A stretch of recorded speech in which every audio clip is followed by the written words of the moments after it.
I want you to fill in the blank for me. Okay. So I feel blank about AI. Ooh, I feel, um, ugh, mixed feelings about AI. I feel anxious about AI. It's a love-hate relationship for sure. Completely conflicted. AI is amazing and it's making me a better writer, but it's also taking my job away. From the New York Times, I'm Zolan Kano-Youngs, filling in as host. This is The Daily. As AI becomes more advanced, people are getting increasingly nervous about how it could change the economy and their jobs. I'm seeing a lot of job loss because of it. It's a threat to my profession. I really have to rethink what I do for a living and probably do something else. Oh my God, this thing is going to take my job. And not only is going to, but actually did. But for all the anxiety, what AI is actually doing to the economy remains pretty murky. Seems like it's taking over being me. Today, Chief Economics Correspondent Ben Casselman on why AI's impact has been so hard to pin down and what we can learn from the tech disruptions of the past. It's Monday, July 27th.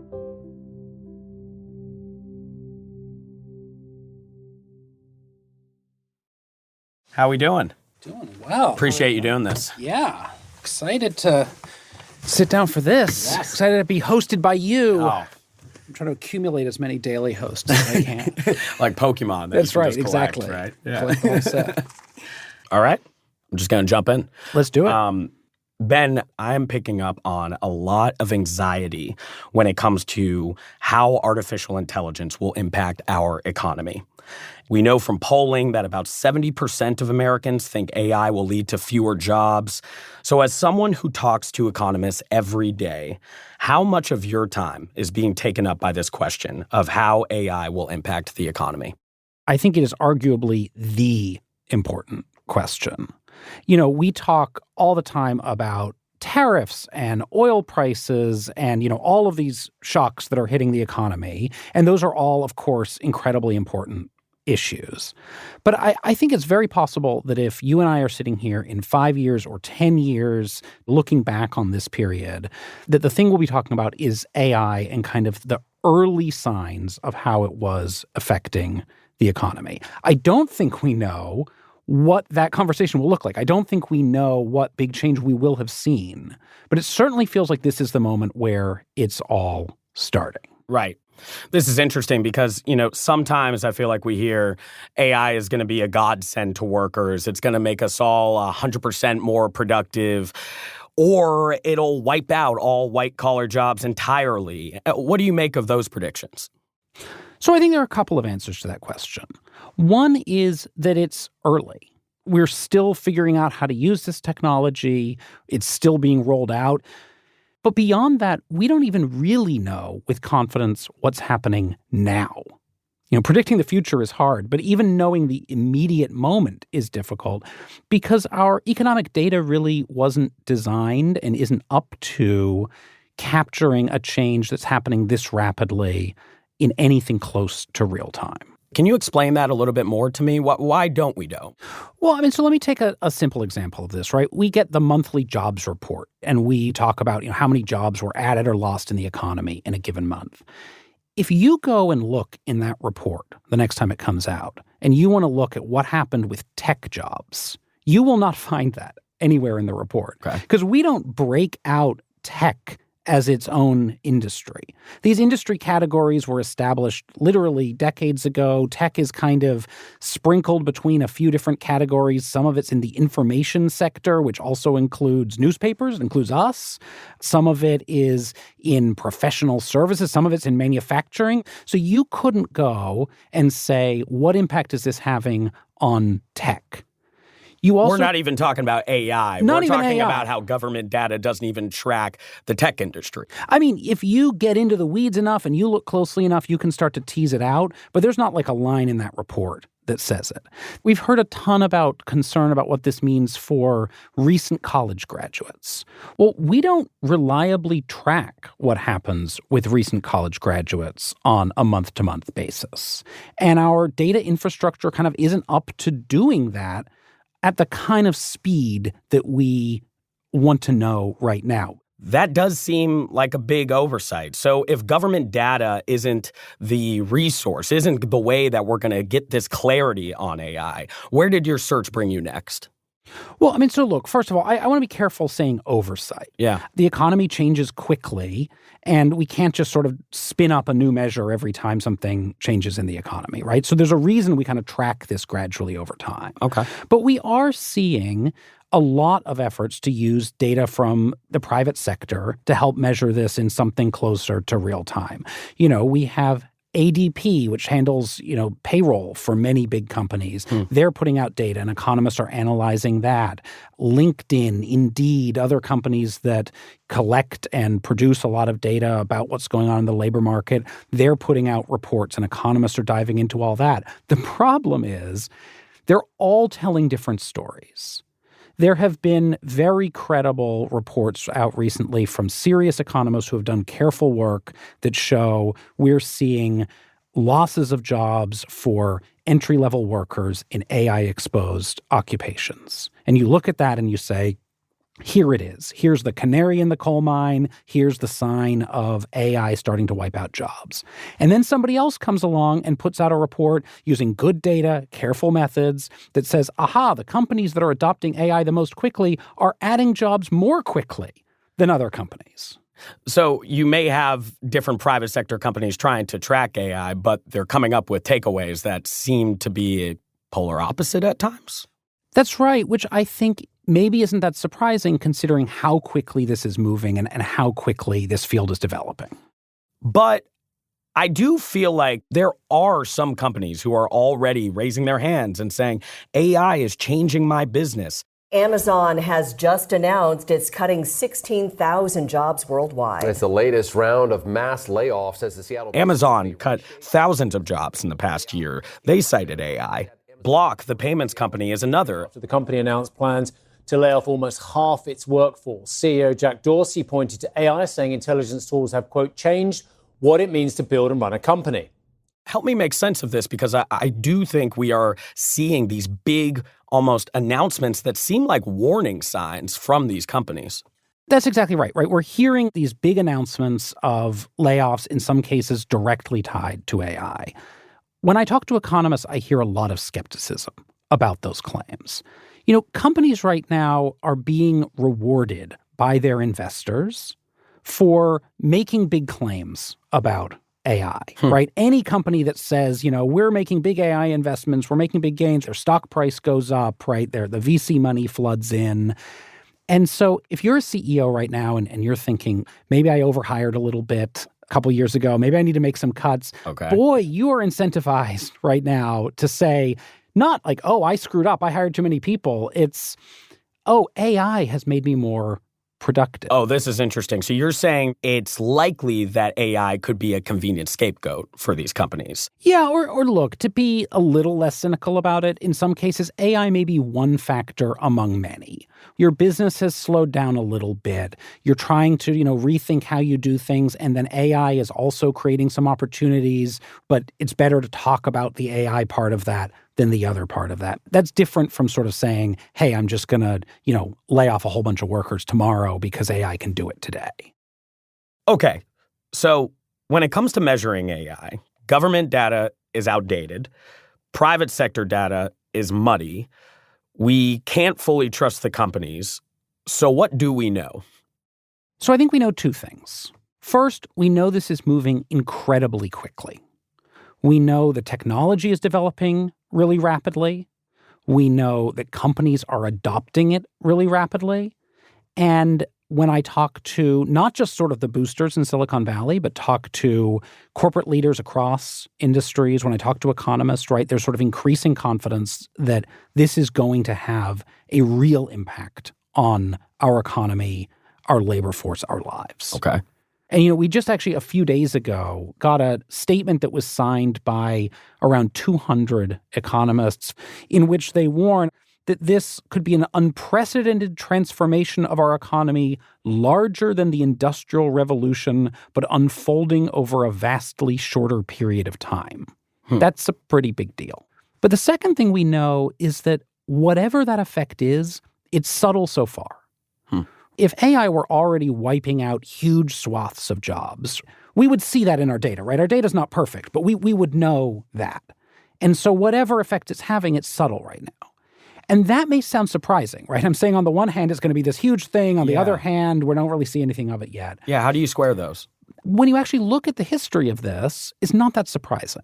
Because if we look at the way technology gets rolled out in an economy, it often follows a pattern that economists talk about as a J curve. Literally, it's just referring to the shape of the letter J, right? Okay. It drops down and then it shoots up. Following you. The idea here is when a new technology rolls out, companies initially have to try to figure out how to use it. Right, we're all trying to figure out how to use video conferencing technology in the early days of the pandemic. We're all trying to figure out how to use the internet when we go back, to the 1990s. And nobody's really sure how to use it. Everybody's fooling around with it. They think it's going to be a big deal, but they don't know how yet. And then at some point, companies start to figure it out. Workers start to figure it out. And all of a sudden, productivity starts to go up. But we may right now still be in this scoop part of the J, where actually, if anything, it may be making us less productive in the moment, even though it will have this big positive effect on our productivity and then maybe ultimately on our jobs down the road. This kind of tracks as I'm even hearing you talk because, look, I cover the White House and I'm just starting to explore with some of these tools and I'm not very good at it. I feel like at times I'll try to look up an old speech or use AI to form a contact list and eventually I get sick of it and I actually just go back to making calls. But it sounds like what you're saying is we're just at the beginning of this process. And maybe over time, people like me, even novices with technology, will learn how to actually use these tools. And then hopefully, in my case, productivity will follow. You start to figure it out as an individual. And I'm in the same place on this, by the way. Yeah. And companies start to figure out... Thank you for relating to me a little bit. Thank you. But companies also figure out ways to reorganize work. They start to say, okay, we don't need as much of this. We need more of this. New companies pop up that are built around this technology from ground zero. And all of a sudden, we start to have these real economic impacts that hit once we've sort of absorbed this technology. And that's where we could see big productivity gains, but also where these concerns about job losses and other disruptions start really taking hold. So I guess the big question is, what does the rest of this J look like? So I think the best way to answer that question is, rather than trying to predict the future, is to look back at the past. And I've been spending a lot of my time looking back at one particular period, which is the 1990s.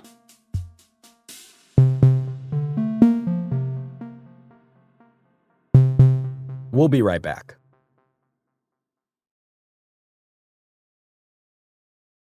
Okay, Ben, as a 90s kid myself, I have a high top fade. I love the 90s. I don't want it to end. But tell me why we should look back at this time to understand something like AI. So I'm a few years older than you, I think. I remember... I'm not going to age you, Ben, yes. So I remember the 90s well. And this was a decade where we had two really big consequential forces hitting the economy at the same time.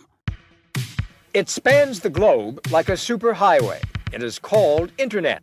It feels a bit like everyday human fellowship, but it's bigger and more precise. The first of those is the Internet.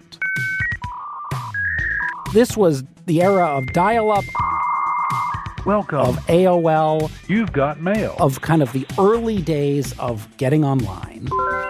It's tapped a yearning to connect, to talk with the world about art, music, sex, guitar construction, conservative politics, grief.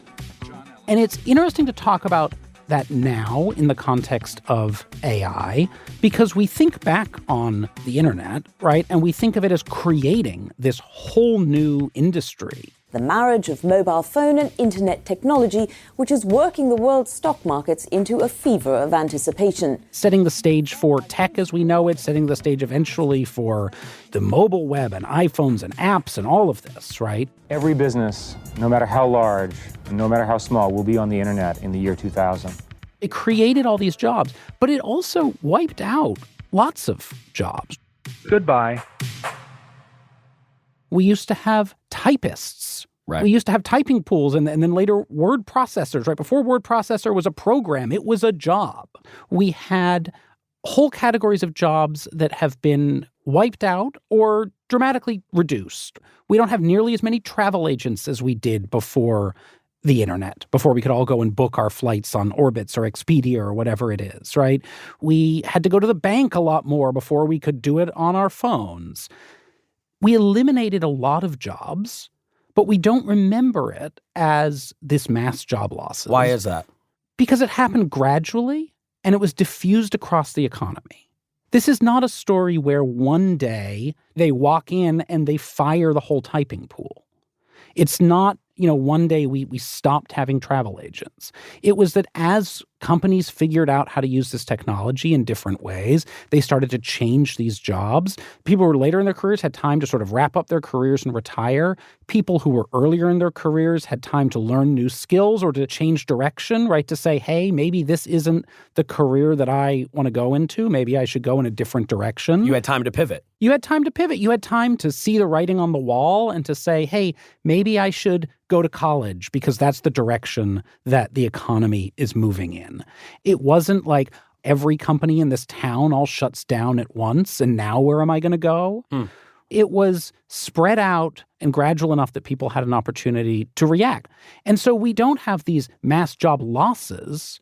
We have job shifts that people are able to react to over time and to pivot into new areas that have more opportunity. And we look back now and we remember this as this period of growth and opportunity, even though it was a period of tremendous disruption and uncertainty in the moment. Okay, this is fascinating. It seems like what you're saying is the reason we look back on the internet revolution as not a time where jobs were lost and entire fields were made extinct. The real reason for that, the real factor, seems to be time. Right? It gave them time to adapt. It gave them time to adapt. So now the question would seem to be, just how fast is the AI transition going to play out? And will it be so fast that people can't pivot? I think that's exactly the question. And it is what we'll learn over the next few years, but we don't know the answer to that yet. Ben, it does seem to me, particularly as we sort of compare these two periods, like the internet was a tool to workers. It's a tool to us now, right? But when I talk to people in Washington, when I talk to just friends around the country, they're not worried about this as a tool. They're worried that they could be replaced by AI. So how do we make sense of that as we compare these periods? That is the fear. I don't think we know yet that that's the reality.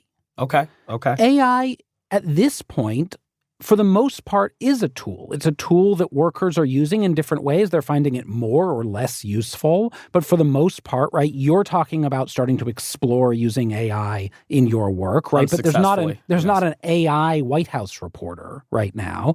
And so we don't yet know whether AI is really going to take my entire job or somebody's entire job. I don't think AI could ever take your job or my job. Just going to put that out there. But don't let me interrupt you.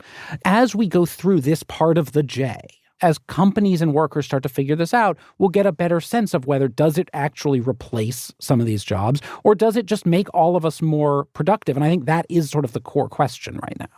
Okay, I will say thus far, you are doing a great job of explaining this. Not a great job in lowering my blood pressure and anxiety levels on this topic. But that was the good news conversation. We haven't even gotten to the bad news example. What's the bad news example? So this is the second big force in the 90s, or starts in the 90s and picks up steam in the 2000s, which is the so-called China shock. By adding China to the WTO, we strengthen the organization. By further integrating China's 1.2 billion people and $1 trillion economy into the world market network. This is this period where we open up trade with China. Of course. And all of a sudden, we start to see this rush of competition that leads to huge job losses in particularly kind of the Southeast and the Midwest. And here's what we know right now. Thomasville Furniture's Plant C will close by mid-July. The company will move that plant's production to a factory in... Crews demolished what was left of the old Pillowtex plant early this morning. It took more than a ton of dynamite. Cone Mills announced this morning it is shutting down 2 of the county's 4 plants. The closings at plants in Cliffslide and Florence mean the loss of hundreds of jobs. But I think the critical thing to recognize there is that this was a fast shock. We go back to time. We go back to time. More than 800 jobs have been lost, and that's just since December. This is where we see entire factories close up, entire industries shut down in a matter of months or years. My whole family worked here, and I got a job here and everything. It's a shame it's shutting down. Right now, things don't look too good. The unemployment rate in the county will probably approach 8 or 9, maybe even 10%. And as I think about this time period, Ben, I'm also thinking about entire sectors that just collapsed, right? You mentioned before how the internet revolution not only was gradual, but it was broad. I'm thinking about the town in small-town America that relied on one factory. And during this time period, that factory went down and hundreds, if not thousands of people lost their jobs and entire communities basically collapsed. I mean, the ripple effects were really severe during this point in time. That is exactly right. It was fast and it was concentrated. So take Hickory, North Carolina. This was a center of furniture manufacturing, right, in the 20th century. Well, we open up trade with China, and we get flooded with cheap furniture from China. Hickory can't compete.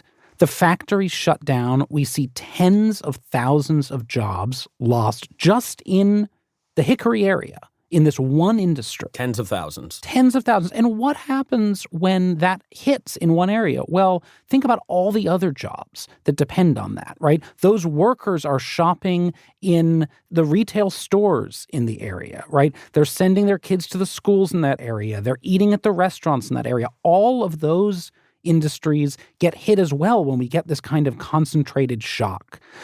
You can't even move out of the area because who are you going to sell your house to? That's right. Why would I want to buy that home if I'm going to an area where the main industry that the community relies on has collapsed? That's exactly right. And so we see this in Hickory, but we see this in communities all across the country that has these really powerful impacts and these lasting scars.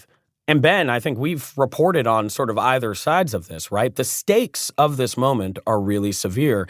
We're not just talking about economic impact. We are also talking about communities that had addiction levels rise, rooted in that unemployment problem. This brings us to the opioid epidemic. We're talking about also an impact on our political system as well, the grievance-filled politics that we have seen with a certain forgotten America, rooted in this idea that these communities that relied on these certain industries found themselves without work because of this major disruption. Yeah, and that was something that was happening in a relatively small industry, in a relative handful of parts of the country. Think about what this could look like if it's something that is playing out across a much broader swath of our economy. Right. So that's the scary version of how this AI thing could go down. You're suggesting it could look like a very quick collapse of industries that are vital to certain communities, vital to people. Yes. Do both of these models, the internet revolution and the China shock, seem equally plausible here, Ben? So I think there's a long-term question and there's a short-term question. When people in Silicon Valley talk about, this is going to end work as we know it. We're all going to be, sitting on the beach while the robots do everything for us. Maybe that's possible. I don't know. But that feels like science fiction. Feels very sci-fi movie. Right. And when I talk to economists, they have a tendency to kind of roll their eyes about this. That's never the way this has worked out in reality, right? If you go all the way back to the Industrial Revolution, right, we had people talking about like, aha, nobody's gonna have to work anymore. And like, guess what? We're all still working. The concern that I hear from economists is much more about this nearer term, these incredible disruptions. And so if this plays out gradually, and if we have time for sort of new industries to be created, new jobs to be created, for us to figure it out and, younger people to start to pivot, older people to wrap up their careers the way we did in the 90s period, right? Then this transition, no doubt, will be painful for some individuals, but could be, pretty good for the economy as a whole. If it happens in a way that looks more like that China shock example, where we see whole categories of jobs wiped out more or less overnight, where it's not clear what direction you should go in because all the other careers you can imagine are also getting wiped out. That is the kind of disruption that could be really painful, not just for some individual workers, but for the economy as a whole, with all of the kind of social and political implications that we were just talking about. Even with the uncertainty we established at the top of this, you have, by bringing us to the 90s, outlined that there are some lessons from significant disruptions in the economy that we can draw from. We can draw lessons from the past. So are policymakers acting on those lessons? I think policymakers are starting to grapple with those lessons, which is not the same as saying that they're acting on them. We're starting to kind of see this process play out both at the political level and at kind of the Washington think tank policy level. We're starting to see some discussions in Congress and in state capitals, but I don't think we've seen anybody from either party kind of lay out a comprehensive plan that anybody thinks is really going to tackle this in a big way. I think many would find that concerning. What should we be doing? When you talk to economists, what do they say? Well, so when I talk to economists now, what I hear from them are a few sort of things that we really need to be tackling. One of them is this measurement question. Can we improve our ability to track this, right? Can we develop new tools to allow us to measure this in more real time so that we actually know what is happening? So we know which workers are being affected and where they are and what is happening to them. Identify who may need help the most and then go and help those people. But first, you got to identify which sectors are going to get hit. That's exactly right. Then the question becomes, okay, now what do we do to help whoever is being affected here? Right. When I talk to economists and policy experts on this, one thing that they say is, look, given the uncertainty, step one is to shore up some of the existing systems that we have. The U.S. has an unemployment insurance system, but we all learned during the pandemic how rickety that unemployment insurance system is. Many struggled to navigate that system and needed it and relied on it. It was incredibly helpful for a lot of people, right? But it was also a fundamentally pretty broken system in a lot of ways. We developed in the 1990s and further back trade adjustment assistance that was meant to help workers who were displaced by globalization, but it never really reached a lot of the workers who needed to benefit. So there are a lot of policy experts now who are actually looking back at the lessons of that period and saying, like, how do we make sure that we design programs better this time around? And then there's, do we need to have some sort of totally new program that deals with AI specifically, right? Maybe that's the government taking stakes in companies to create, some sort of sovereign wealth fund that allows everybody to benefit from AI. Maybe this is some form of universal basic income where instead of working, people are getting checks directly from the government in this new world. None of that is anywhere close to an actionable policy right now, but it shows you sort of the extent to which people in Washington, people, in capitals, frankly, around the world are starting to grapple with sort of the potential impacts of this technology and the possibility that maybe we need to take a totally different approach to policy. Okay, so we've been talking about what policymakers should do, but those listening might be wondering, what can they do, right? What is the individual supposed to do? For those with kids, what are they supposed to tell them? I think that in many ways captures sort of what is scariest about this moment. If you think back to that 1990s period, there was a sense that you did know what you should do. You should go to college. You should pursue these new burgeoning careers. And look, that did not work out for everybody. We know that. Yes. But there was some sense that this is the direction the economy is moving in. Go that way, and you can do okay. We don't have an answer now to that in the same way.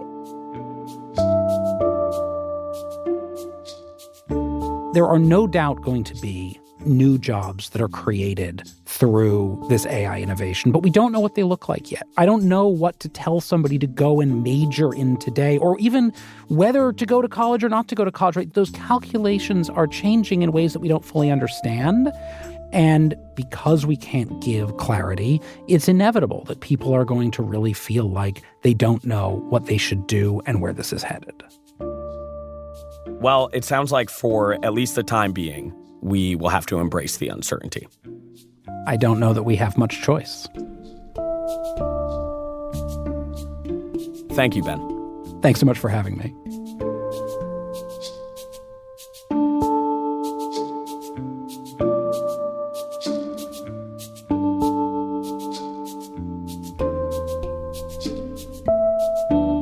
I think AI has the chance to revolutionize everything. We're not ready at all. You know that one guy from Office Space who says, I'm a people person? We're all becoming that, I think. We're just taking specifications from business people and feeding it to the AI these days. 6 months ago, I wasn't sure when I was going to retire, but AI has actually accelerated that a little bit because things are changing so much at work. There's a part of me that's like, you know what? I'm ready to end right now. I've got grandsons who are in 5th and 7th grade coming up, and I wonder what they're going to be doing when they get to college. Are they going to, are certain choices going to be gone? Well, in Brooklyn, we say, what are you going to do? you got it. It's here.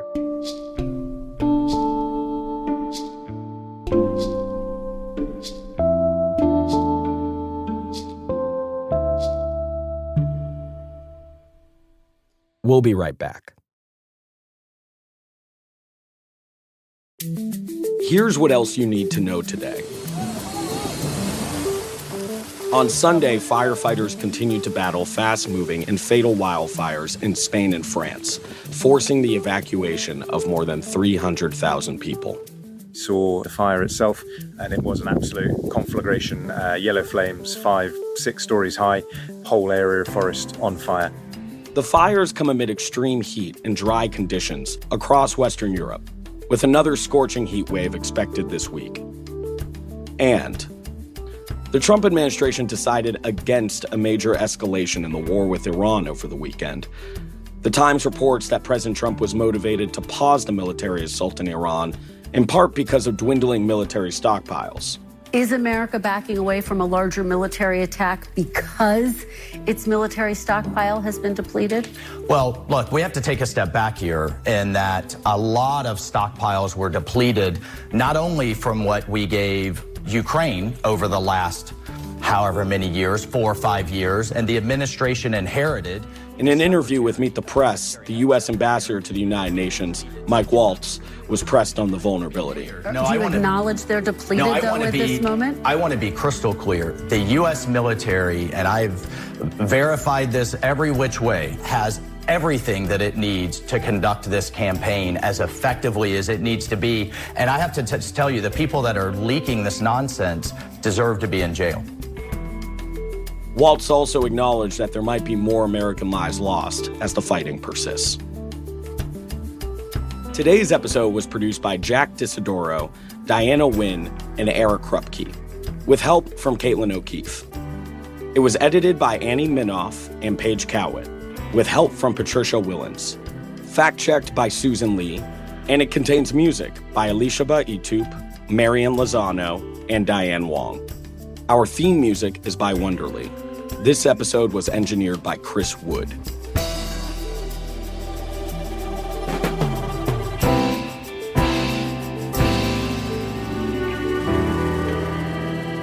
That's it for The Daily. I'm Zolan Kano-Youngs. See you tomorrow.